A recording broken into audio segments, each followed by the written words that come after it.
ناظرین کی خدمت میں سلام و آداب. آپ دیکھ رہے ہیں وائس آف لداخ. آج جمعرات ہے نومبر کی 27 اور جمادی الاخر کی 5 تاریخ. آج کی تازہ ترین خبروں کو لے کر میں سعید ہاشم رضوی حاضر. ناظرین سے گزارش ہے کہ تازہ ترین خبروں اور حالات و واقعات سے باخبر رہنے کے لیے ہمارے چینل کو سبسکرائب کریں اور خبریں آخر تک ضرور دیکھیں. آپ دیکھ رہے ہیں آپ کا پسندیدہ news channel voice of Ladakh.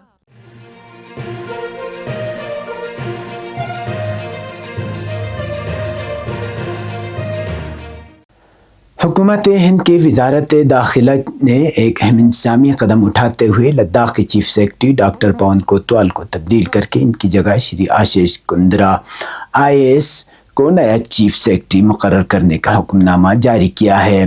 سرکاری حکم نامے کے مطابق شری آشیش کندرا 1 جنوری 2026 سے باقاعدہ طور پر اپنی نئی ذمہ داریاں سنبھالیں گے. تقرری کا حکم مجاز اتھارٹی کی منظوری کے بعد جاری کیا گیا ہے. اس وقت آشیش کندرا دلی میں خدمات انجام دے رہے ہیں اور AGMUT کیڈر مینجمنٹ کے تحت اب لداخ میں تعینات ہوں گے. وزارت داخلہ نے حکم نامے کی نقول تمام مرکزی زیر انتظام علاقوں کے چیف سیکرٹریز اور متعلقہ محکموں کو کارروائی کے لیے ارسال کر دی ہیں. انتظامی ماہرین کے مطابق یہ تقرری لداخ کی گورننس، پالیسی مینجمنٹ اور انتظامی حکمت عملی کو مزید مستحکم بنانے کی سمت ایک اہم قدم تصور کی جا رہی ہے. نئے چیف سیکرٹری سے عوامی خدمات کی بہتری اور ترقیاتی منصوبوں میں رفتار لانے کی توقع کی جا رہی ہے. سرکاری سطح پر جلد ہی چارج ہینڈ اوور کا عمل مکمل کیا جائے گا.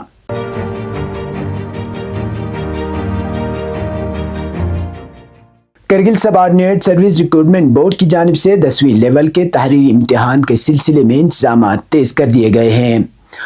آج سعید مہدی میموریل ہال میں امتحانی ڈیوٹی پر تعینات عملے کو خصوصی تربیت فراہم کی گئی، جس میں تقریباً 250 عملے نے شرکت کی. میٹنگ کے دوران عملے کو سختی سے ہدایت دی گئی کہ امتحان کے دوران شفاف، منصفانہ کارروائی اور جواب دہی کو یقینی بنایا جائے اور مقررہ ضابطوں پر مکمل عمل کیا جائے. یاد رہے کہ گزشتہ اتوار 12ویں سطح کے امتحان کے بعد امیدواروں نے انتظامات پر متعدد اعتراضات اٹھائے تھے، جن میں OMR شیٹس کی کاربن کاپی نہ ہونا، ہیٹنگ سسٹم کی کمی اور امتحانی وقت محدود ہونا شامل تھا. امیدواروں نے مطالبہ کیا ہے کہ آئندہ امتحانات میں ان خامیوں کو دور کیا جائے.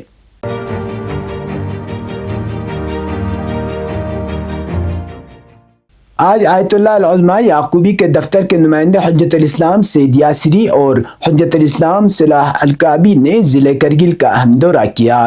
ان کے ہمراہ آیت اللہ یعقوبی کے ہندوستان میں نمائندہ حجت الاسلام شیخ مرزا عابد علی بھی موجود تھے. وفد نے امام خمینی میموریل ٹرسٹ کرگل کے مجلس عاملہ اور سینئر اراکین سے ملاقات کی، جہاں IKMT کے فعالیت اور خدمات پر تفصیلی روشنی ڈالی. اس موقع پر شیخ صلاح الکعبی نے IKMT کی کارکردگی کی تعریف کرتے ہوئے علاقے میں اس ادارے کی اہمیت پر زور دیا. بعد ازاں وفد نے جامع مسجد کرگل میں نماز ظہرین کے بعد خطاب کیا اور حضرت فاطمہ زہرا سلام اللہ علیہا کی شہادت کے مصائب بیان کیے، جس سے مجلس میں روحانی فضا قائم ہو گئی.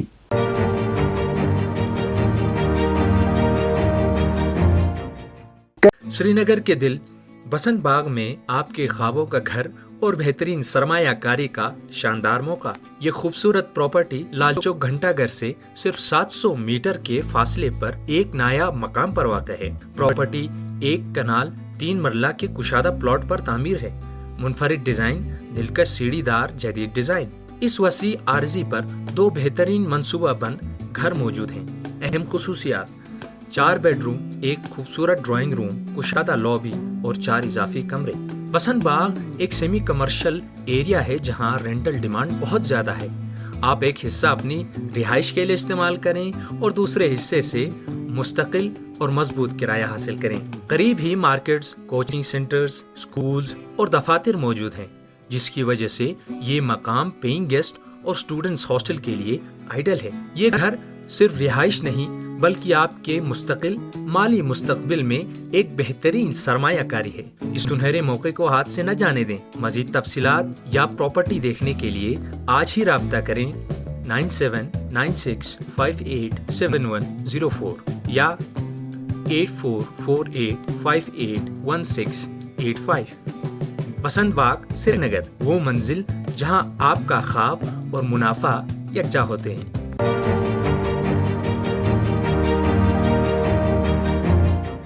کرگل ضلع میں یوم آئین ہند قومی جوش و جذبے اور حب الوطنی کے ساتھ منایا گیا، جس میں سرکاری اداروں، تعلیمی مراکز اور عوام نے بھرپور شرکت کرتے ہوئے آئین کے ساتھ اپنی وفاداری اور عزم کا اظہار کیا۔ ہل کونسل کرگل کے سربراہ ڈاکٹر جعفر آخوند نے ہل کونسل سیکریٹریٹ میں آئین ہند کی تمہید پڑھ کر آئین کی پاسداری اور اصولوں پر عمل درآمد کے عزم کو دہرایا۔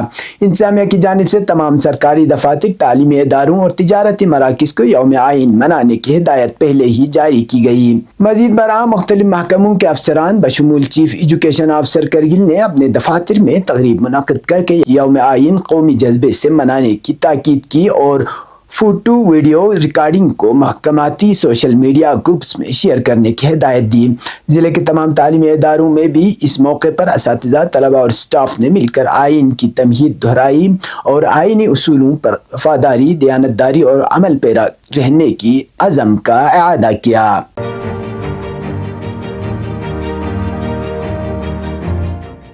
ہل کونسل کرگل کے سربراہ ڈاکٹر جعفر آخوند نے بدھ کو طلبہ میں مفت لیپ ٹاپ کی تقسیم کی تقریب میں شرکت کی۔ یہ لیپ ٹاپس 10ویں اور 12ویں جماعت کے نمایاں کارکردگی دکھانے والے طلبہ کو ہل کونسل سبسڈی اسکیم کے تحت فراہم کیے گئے۔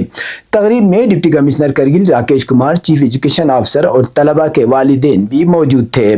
سی سی نے طلبہ کو مبارکباد دیتے ہوئے کہا کہ معیاری تعلیم، مساوی مواقع اور جدید تعلیمی وسائل کی فراہمی ہل کونسل کرگل کے اولین ترجیح ہے۔ انہوں نے بتایا کہ ریمیڈیل کلاسز، ہاسٹل سہولیات اور اساتذہ کی منصفانہ ٹرانسفر پالیسی تعلیم کے معیار کو بہتر بنانے میں اہم کردار ادا کر رہی ہیں۔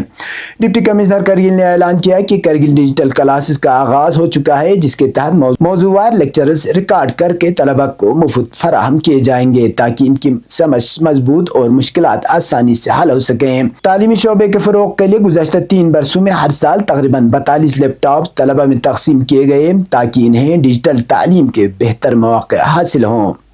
اب پیش قومی اور بین الاقوامی خبریں۔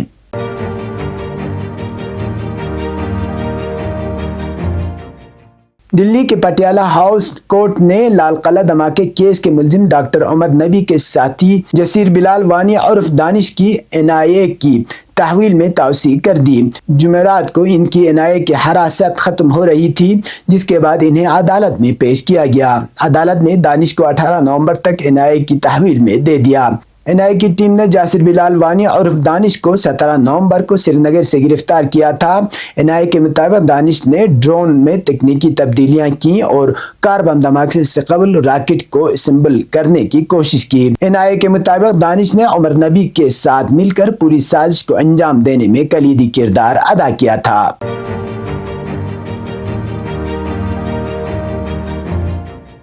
عراق کا اسلامی مزاحمتی گروپ کتائب حزب اللہ نے ایک بیان میں کہا کہ خطے میں غاصب صہیونی حکومت کی تمام بزدلانہ کارروائیاں امریکہ کی کھلی حمایت کے بغیر ہرگز ممکن نہیں تھی۔ عراق کے کتائب حزب اللہ کا کہنا ہے کہ غاصب صہیونیوں نے اپنی حالیہ بزدلانہ کارروائی میں بیروت کے مضافاتی علاقے ضاحیہ میں ابو علی طباطبائی کو شہید کر دیا۔ کتائب حزب اللہ کے مطابق اس جرم سے یہ ظاہر ہو گیا کہ صہیونی امریکی دشمن کسی بھی عہد کے پابند نہیں ہے اور کوئی بھی معاہدہ ان کے بربریت میں مانع نہیں بن سکتا۔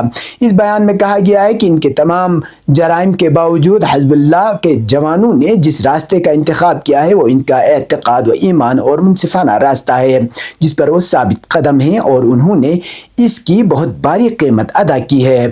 اس بیچ اسلامی مزاحمتی تنظیم نجیبہ نے ایک بیان میں کہا ہے کہ صہیونیوں کے حالیہ بزدلانہ فضائی حملے کے بعد جس میں ابو علی طباطبائی شہید ہوئے، ہمیں لبنان میں ہونے والی تبدیلیوں پر گہری تشویش ہے۔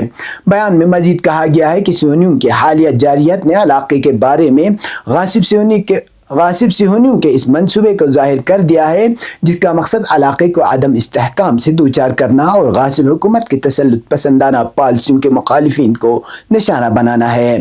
یہ تھے اب تک کی خبریں، اس کے ساتھ مجھے اور میرے ساتھیوں کو دیجیے اجازت۔ اللہ حافظ۔